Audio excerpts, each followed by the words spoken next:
Rain pounded my window, slashing crooked rivers across the glass, obscuring the Seattle skyline as if the city itself did not wish to gaze at me. I reclined cross-legged on my couch, staring at the solitary cupcake sitting on the coffee table. Chocolate frosting. One cricked candle plunged into the middle unlit. Unwelcome.30. The big 3-0. And no one, not a single person, recalled. My phone lay beside me, black screen reflecting my tired face. I checked it 15 times in the last 10 minutes still.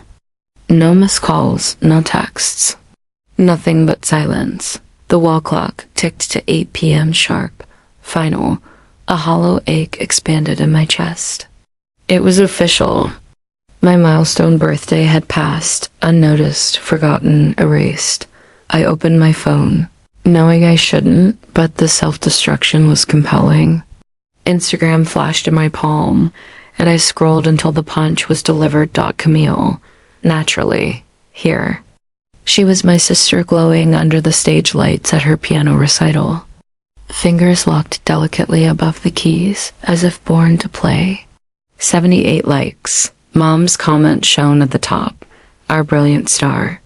Your father and I couldn't be prouder. Dad added in just below. That's my girl.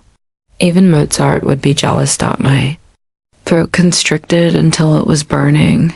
30 years of this precise moment, and still, it cut clean through me like the first time. I closed the app, swiping over to my camera roll instead. My most recent project occupied the screen, the revamped boutique hotel. Clean contemporary lines enveloped retained old-fashioned details, radiating with comfort. The type of project that earned awards, bonuses, respect in the industry. A tear fell onto the photo, shattering my pride work into a blur. I angrily swiped it away. Nobody's ever going to brag on you, Emery. I breathed into the silence, my voice. Too little for the woman I had become. Not like they brag on her. Memory struck me with a surprise pain. Age 10. In the pink birthday sundress Grandma had sent, sitting patiently in the living room. Hair brushed, smile fixed, waiting. Hurry, we don't want to be late to Camille's recital. Mom had run by without even looking at me.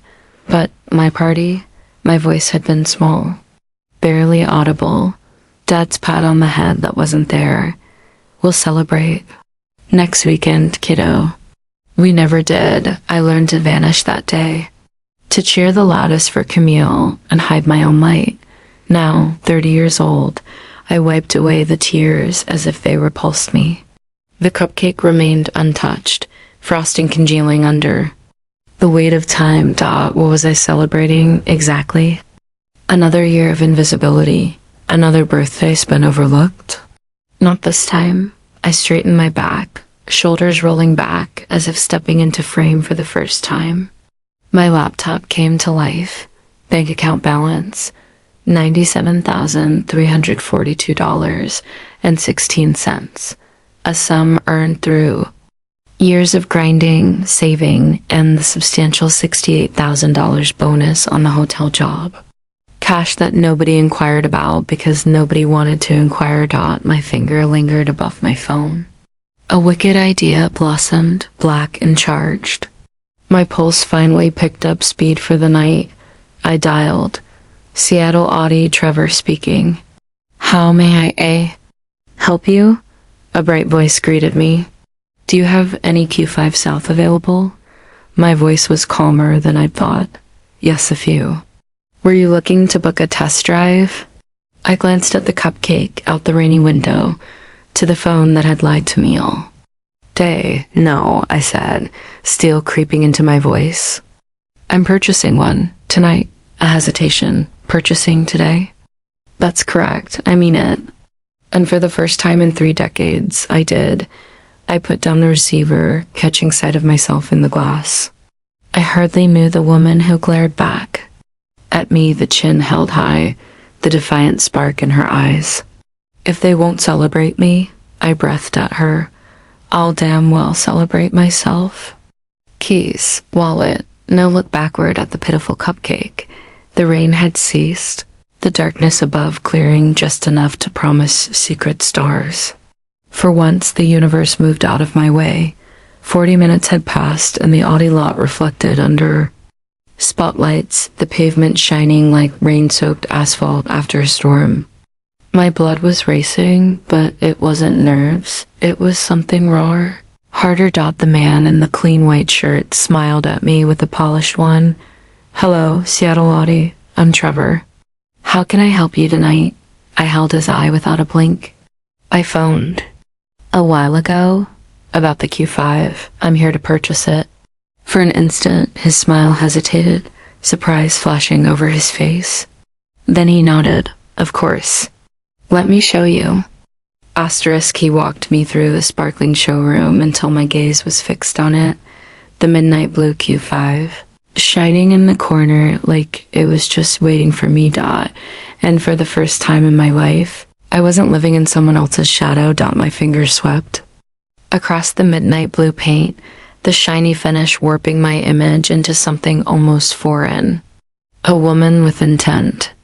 A woman who no longer came to request permission. Trevor's voice interrupted my reverie. "Want to take it out for a test drive first?" I raised my chin, looking him in the eye. "No need. This is it." In the finance department, paper moved across a glossy desk. The woman across from me, silver hair and a tight bun, scanned over her glasses as I approached the payment counter. "And how would you like to pay for the purchase, Miss Blake?" "60,000 cash," I said coolly. The words were abrupt, defiant, almost alien on my lips. "I'll finance the rest." Her eyebrows lifted, the sort of microscopic facial gesture I'd endured my entire life. "Folks always underestimated me. That's impressive," she said, fingers clicking against the keyboard. "And might I inquire your line of work?" "Interior architect," I replied flatly. "Just finished a boutique hotel redesign." I said nothing of the award or the bonus, or the fact that leaders in my industry had my name on their lips. Let them guess. Let them wriggle. When I finally signed on the dotted line, my hand shook not with doubt, but with the weight of it. The key fob weighed heavily against my palm, dense and irretrievably mine. "Congratulations, your new Audi," Trevor said, standing beside it as though he'd had a say in its design. But the mirror I saw reflected in the deep paint of the car wasn't his triumphant smile. It was me, a stranger standing tall with squared shoulders and her chin defying the world. Someone I had waited 30 years to turn into. I went home, parked outside my building, and glanced back at it for the final time. The Audi rested beneath the streetlights like it had always been there, nonchalant, unashamed, nearly defiant. I opened my phone inside. Instagram was alight. My thumb rested over the camera symbol. No, not here. Not like this. It deserved a CG. I was at Cary Park in 30 minutes. The Seattle skyline opened up, the Space Needle blazing against the darkness. I shifted the Audi with surgical accuracy until its midnight finish reflected the city lights. Perfect. The pictures were simple. The caption wasn't. One typed and deleted, thumbs shaking with anxiety, and something else, something annoying. Finally, the word stabilized. "Happy birthday to me, dream car." Dream life. My finger hesitated for one deep breath, then clicked post. Likes quickly piled up. Notifications mounting, coworkers, former classmates, old friends I hadn't spoken to in years. "Oh my God, Emery, gorgeous. Happy birthday, you're entitled to this. Didn't know you were buying an Audi. Good for you." Vindication was sweeter than any cake. And then my phone rang. Mother. Her name flashed across the screen, vibrating with disapproval. I allowed it to ring 3 times before answering. "Emery. Jean Blake," my whole name heavy with accusation. "Where did you get that kind of money? No birthday wishes? No how are you?" Just suspicion. I slouched against the hood, the Audi's substantial bulk at my back. Nice to hear from you too, Mom. I earned it. That car is more expensive than most families make in a year. Her tone turned acidic. Harold, get here, talk to your daughter. Rustling, then the sound of Dad's voice, firm as if I were again 16. And sneaking in after curfew. Is this some sort of leasing deal? Because financially, it's mine, Dad, I interrupted him. Paid cash mostly, bonus on the Fairmont job. I emphasized the word bonus, savoring triumph, quiet extended. I could hear the wheels rotating in his brain, recounting, reconsidering Dot at last hesitation. That looks spontaneous. My phone vibrated. Once more a text message this time. Camille. Wow. Didn't think you could afford something like that. Mom and Dad are panicking. Well, seconds after, the group chat from my family exploded. Message upon message, a barrage of indignation and thinly disguised shock. But not one reference to which day it was, not one. Mother's voice returned on the line, curt and authoritative. We need to talk about this as a family. Tomorrow night, 6 o'clock sharp. I hesitated, allowing the dynamics of power to sink in. Is that an invite? I said coolly, or a summons? Family is concerned, Emery. I glanced at my watch. 9:43 p.m., my birthday soon to be done. Still not noticed. I'll be right there, I said at last, but I'll be coming myself. When the phone call was over, I slipped into the driver's seat, my fingers wrapping around the leather wheel. Silence enveloped me, warm and heavy. Tomorrow would be accountability, but tonight? Tonight was for me. I turned over the engine, the hum humming through me, and headed downtown. The streets were quieted, drained of rush hour madness. The lights of a small bakery remained on along Pike Place. I ducked inside just as the doorbell overhead rang. You got us just before closing time, the woman behind the counter said with a smile. What can I get you? A birthday cake, I murmured. A little one. She produced a plain chocolate cake, buttercream frosting swept across the top. Any words? I hesitated, then nodded. Happy birthday, Emery. From me to me, her eyes flashed up, meeting mine. No censor, just quiet comprehension. She piped the words in elegant script, boxed it up neatly, and pushed it across the counter.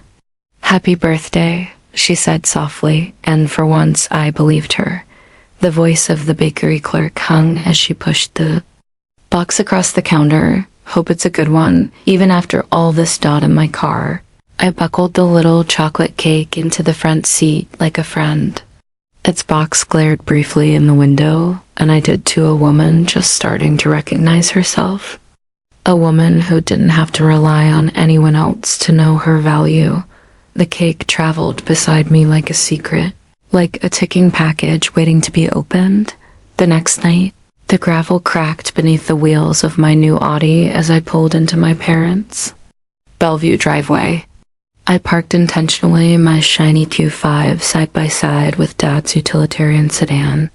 The juxtaposition was deliberate. I saw them through the bay window, Mom, Dad, Camille, dark shapes, and observing. Their faces changed when they noticed the car. Judgment at first, then surprise. I remained in the driver's seat a little longer, fingers holding onto the wheel, lungs filling with 30 years of unspoken words.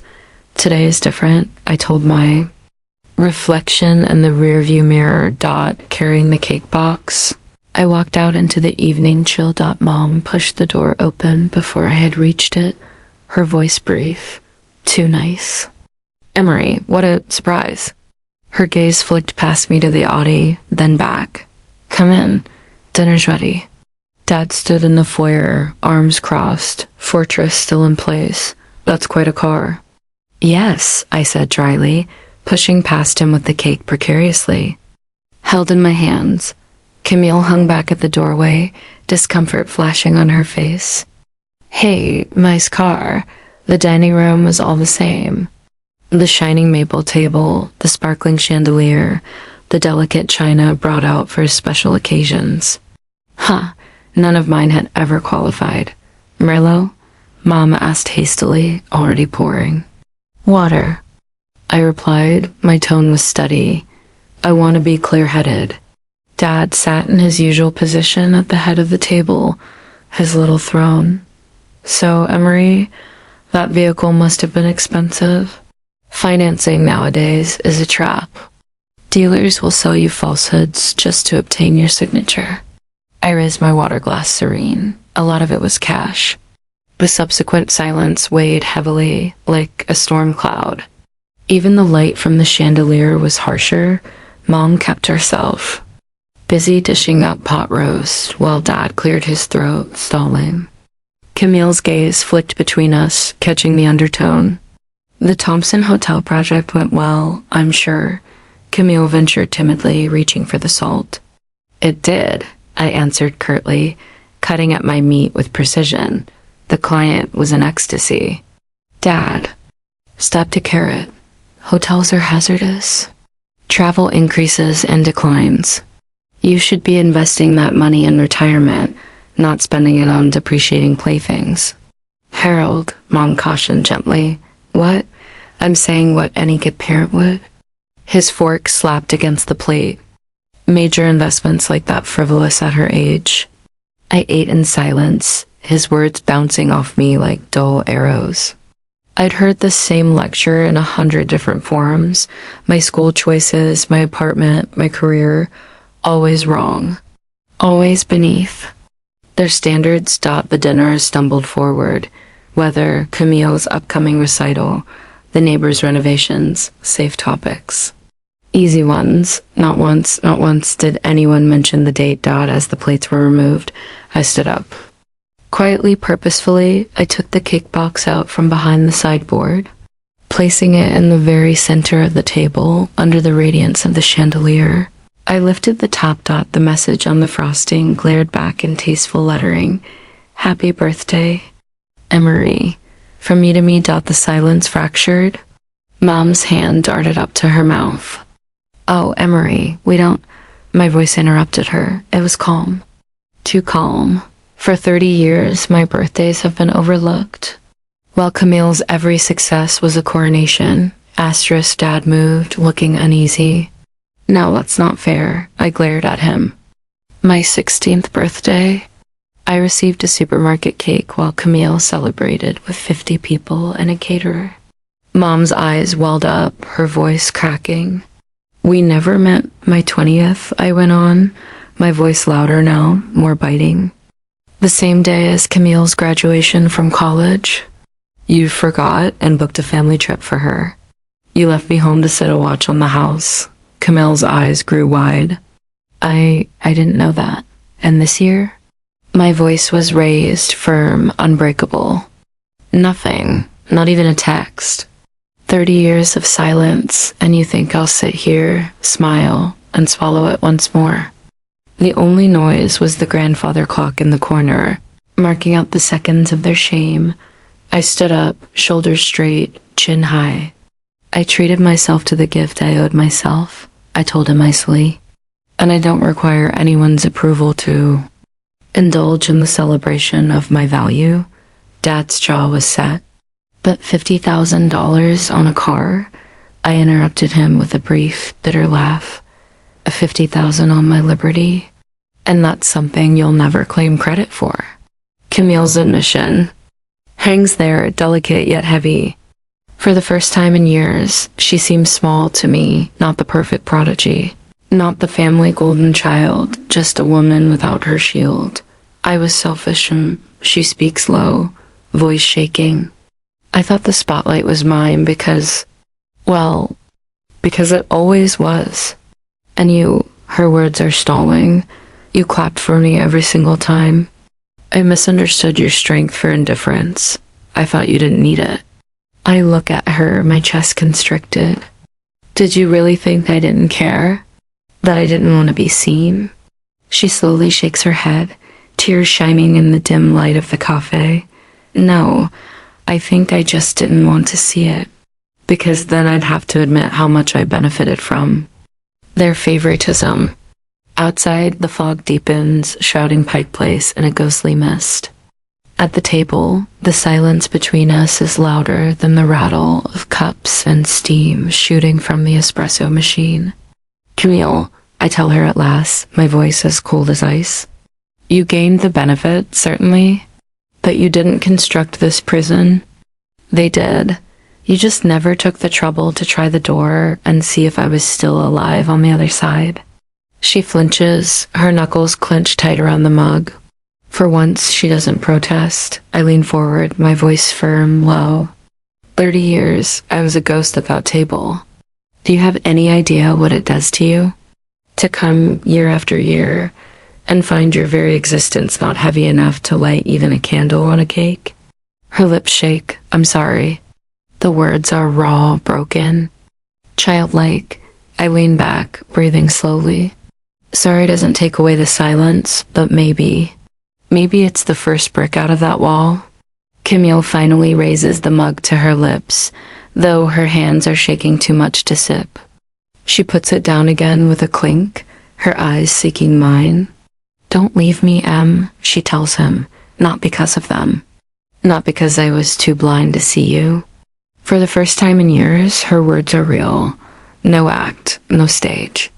Just truth. I don't smile, not yet. But the corners of my chest relax ever so slightly. "Then show me," I whisper. "See me. Not today. Not because the balance finally shifted, but each day from here on out. That's the only way this will ever be something." Camille nods, her tears matted away with the edge of her sleeve. She doesn't make promises, and I don't request she do so. Promises are a luxury in my family. Action alone is the value that matters, outside. The fog is slowly clearing, wispy rays of light piercing the gray. It looks like a sign, but I don't allow myself to believe in signs anymore, nevertheless. For the first time, I don't quite feel that I'm alone on these streets. The concession cuts deeper than I anticipate, though it's just something I didn't know. Camille's voice shakes, but doesn't falter. "I never once stood up for you," she says. "Not when Mom and Dad forgot your high school graduation party. Not when they canceled your college dinner for my summer concert. I was too busy basking in the light while you faded into the shadows." Her hand drifts across the table, hesitant, shaking. "I was blind, numbed to how much it cost you." I let her hold my hand, but my silence says everything. There are no words to counter 3 decades of invisibility. "I'm sorry, Emery." 4 words. Too small for the weight they carry, yet heavier than any apology my parents could muster. For the first time, they matter. Later that week, my phone rings. Mom's number. My thumb hovers, ready to send it to voicemail, but instinct betrays me. "Emery?" Her voice is guarded, lacking its normal abrasiveness. "I was browsing your company's site, the hotel redesign. It's beautiful." The compliment sounds strange, as if a familiar language spoken in a different tone. The following day, Dad phones. His voice is rough, but with less bristle at the edges. "That car," he says, "it's you." Coming from him, it might as well be a love letter. Camille's presence is also different. She messages more frequently, queries about my work, fewer notifications about her recitals. In the group, she reminds, "Our parents when they neglect me." Small changes, delicate as glass, but palpable. I observe closely. 30 years of abandonment don't disappear with a few benevolent words. But something has been creaked wide, like a dam that's been too long in place. I run my finger over the sleek Audi key fob on my coffee table, the magic charm that shattered the spell. Did I push change too hard, or are we simply retyping the same script with new words? The rain starts falling once more, tapping on my window, but this evening it doesn't sound sad. It sounds like applause. A week later, rain patters softly against my windshield as I travel over Lake Washington. Leather seats retain their new scent, and each time my hand wraps around the wheel, I recall, this car is testament to what I had given myself when others would not. Another buzz from my phone. Mom, we're so looking forward to seeing you, sweetheart. Drive safely. Her sudden alertness seems odd, nearly fragile. The invitation had come days earlier, her voice wavering over the phone. Just dinner. Nothing special. The four of us, I almost said no. 6 months of incremental changes is hardly a sufficient foundation to trust. But there'd been something in her voice earnest, nearly nervous, that induced me to agree to my edgy apartment, my new life, fade into the rearview mirror. In front is the tree-lined street I grew up on, the street where I learned to become. Invisible dot, and then I see it. Balloons. Blue and silver affixed to the mailbox, waving in the wind.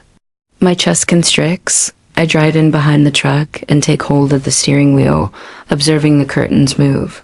Mom looks out, flails a greeting, and opens the door before I make it up onto the porch. Emery, she greets, holding on longer than any hug ever has. Her perfume is the same, but the hug itself feels different. You look wonderful. There's warmth inside, the aroma of roasting chicken and cinnamon. What's the occasion? I ask warily. Go see, she replies, glancing toward the dining room. I turn. The corner and freeze. The table shines with crystal and china, a bouquet of fresh flowers at its center. Streamers drape the chandelier. A white bakery box sits on the polished wood. Surprise, Dad says, adjusting his seat. His voice is raspy, nervous. Better late than never. Camille appears with a wrapped box in her hand. Happy belated birthday. My breath hitches. I walk towards the table with numb fingers, opening the bakery lid. A chocolate cake glares back, buttercream writing shimmering in the light. Happy belated 30th birthday. Emery. Dad clears his throat, not looking me in the eye. We can't turn back the clock, he says. But your mother and I, we've been thinking about how we haven't been as attentive as we might have been. The understatement burns like salt on an open wound. Camille pushes her present into my hands, her smile apprehensive but real. Open mine first. I carefully peel the paper back and uncover a slim black frame. Through the glass, a real photograph of the hotel lobby I redesigned, the project that changed everything. The one that inspired me to purchase my car. My family is holding a piece of me for the first time. Next to the photo is a trimmed out review from Seattle Architecture Monthly, admiring the lobby renovation for its bold vision and impeccable execution. I had it printed and framed, Camille says quietly. Thought maybe you could put it in your office. The knot in my throat renders me speechless. Thank you. My voice breaks. It's perfect. We dine sitting down. Talk is stilted, but the effort is made. Mom plates chicken marsala, my favorite, something she never made for me, but frequently for Camille. Dad inquires about my projects, clumsy but sincere. Camille fills in the lulls with gossip from her studio. We wanted to make up for missing your birthday, Mom says as she puts down the cake. The words hurt. Not recognition of decades, but one missed moment. It wasn't just my 30th, I say softly, putting down my fork. The table goes silent. Mom breathes out. I know, we've missed a lot. Made you feel less important. Second place, I whisper. Or no place at all. The half-finished cake lies between. U.S. as I raise my eyes. I enjoyed a night, really. But I want you to listen to me and not searching for makeup parties. I do not desire guilt-fueled efforts. What I do desire is respect. Acknowledgement that I am here. That my work and my life are significant. Dad squirms. Of course you matter, Emery. Always have. Have I? My tone is firm, uncheckable. When did you last visit one of my shows? Ask about my career without my prompting? Prioritize me over Camille? The quiet that ensues is denser than any fight. Eventually, Mom reaches out across the table. Things will be different now, I promise. I allow her to hold my hand, but my tone is resolute. They already are different because I'm different. I decide my worth now, not you. Asterisk, the transfer of power is palpable. For once, I am not the long lost. Daughter asking for leftovers? I am a woman presenting my terms. Dad clears his throat. Fair enough. We've got some catching up to do. Camille holds up her glass of water. To new beginnings and better birthdays. I lift mine to clink against hers. To new boundaries, I correct, and celebrating ourselves, even when no one else remembers. The cake is sweet, not ideal, but good enough. Like this moment, 1 year on, the soft ping of my phone awakens me. A text from Dad. Happy birthday, Emery. Hope it's a good one. Inconsequential. No ceremony. But after years of nothing, it feels huge. Flowers show up from Mom. Camille texts to inform me she reserved us lunch. At work, my coworkers surprise me with champagne and a huge chocolate cake. To Emery, Ben says, smiling, whose Harbor View redesign just earned us the Westlake Tower Commission. The accolades sweep through me. I don't sidestep this time. I lift my glass and smile. Thank you. I couldn't have asked for a better team. Later, at the water's edge, Camille presents me with a small box. Within lies a silver compass pendant. For the woman who discovered her own path, she says. I secure it around my neck, sunlight reflecting off the metal. We can't do anything about the past, I whisper. No, she concurs. But I can do better today. That night, I drive out to Cary Park. The Seattle cityscape lies before me, the Space Needle shooting through a clear blue September sky. My phone rings. Mom's voice, gentler than I've ever heard it. Happy birthday, sweetie. Did you receive the flowers? I smile, seeing the lights of the city dance like candles on a cake. Nobody forgot this year. They're lovely, Mom. Thank you.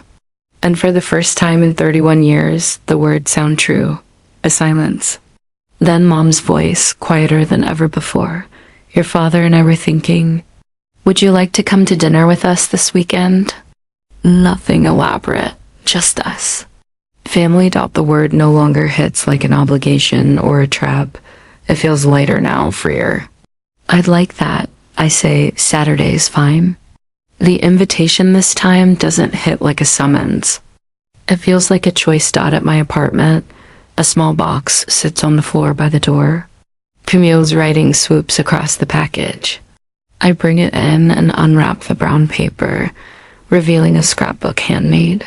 Page upon page records, moments I never thought anyone remembered. My graduation from college, my first design award, even newspaper articles about the Harbor View project. A note falls out between the pages. I see you now. I'm sorry it took so long. I run my thumb over the letters, then linger on a picture of myself standing next to my Audi, the day I purchased it, the day everything changed, the day I put an end to waiting to be validated and decided on choosing myself. I take out a recent photo from my desk drawer, me and my design team, smiling together at the hotel's grand opening that launched my career. I glue it into the scrapbook, finishing the chronicle on my own terms. The late sunlight comes in the window, glancing gold across the room. 2 invitations stand in my way tonight, my parents' dinner or birthday celebration. Friends have arranged at Elliot's Oyster House. Both are available. Neither one is weighed down by obligation.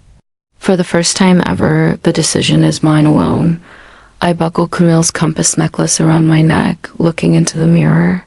The woman reflecting back at last knows her value was never theirs to bestow but hers to take.